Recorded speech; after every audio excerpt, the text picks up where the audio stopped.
Je pense qu'on a tendance à considérer que mes textes sont des contes, pour une raison qui m'échappe un peu, mais je pense que c'est dû au fait que ça ne se passe pas dans une réalité qu'on peut appréhender comme ça au coin de notre rue. Je pense que c'est pour ça, en fait, qu'on a cette impression d'être dans un conte, ou en tout cas on a l'impression que je suis une conteuse.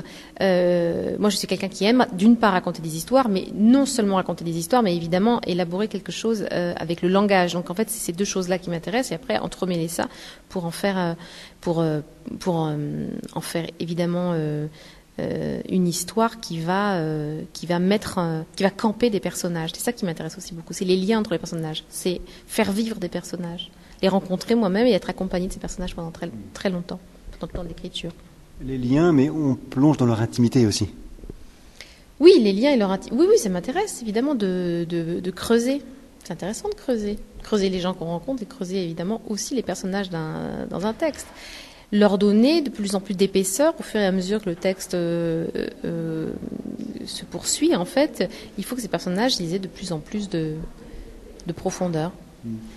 Vous avez une écriture très sensuelle, vous vous intéressez à tous les sens, on le sent quand on lit vos ouvrages. Vous vous intéressez plus d'ailleurs au fond, à la forme. Comment est-ce que vous conciliez les deux? C'est simultané, ça peut pas être autrement en fait. Donc le texte il est écrit, disons il y a une espèce de premier jet qui raconte quelque chose, mais cette façon de raconter la chose, elle est absolument liée disons à la manière. Et donc voilà, donc c'est impossible de dissocier pour moi ces deux éléments-là. Comment est-ce que vous travaillez? Vous avez au début, durant les premières pages, une idée bien précise du déroulement de votre roman? Non, pas nécessairement. Ça change un peu. Parfois, j'ai certains textes que j'ai commencé en ayant juste une première phrase, puis le ruban se déroulait. Et puis d'autres fois, c'est un peu plus précis. J'ai une idée de la fin du texte, ou j'ai une vague idée quand même de ce que j'ai envie de dire. J'aime pas du tout le mot sujet pour un texte. Je trouve que c'est un peu ridicule d'avoir un sujet de livre, parce que surtout un sujet de roman, un sujet de fiction, je trouve que ça n'a pas beaucoup de sens. Donc du coup, je ne travaille pas du tout sur un sujet. Je travaille plutôt, disons, avec des espèces d'impressions ou une envie de faire naître un personnage, de dire quelque chose de la relation entre certains personnages.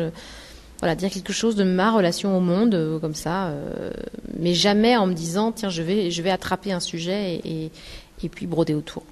Il n'y a pas, par exemple, des sujets que vous avez en réserve? Ah non, pas du tout. Surtout pas. Non, en plus, je trouve ça, je sais pas. Pour moi, en tout cas, c'est totalement contre-productif. Et puis, j'aurais l'impression, finalement, de faire un exercice scolaire. Sinon, j'ai un sujet de rédaction. Non, ça serait insupportable pour moi.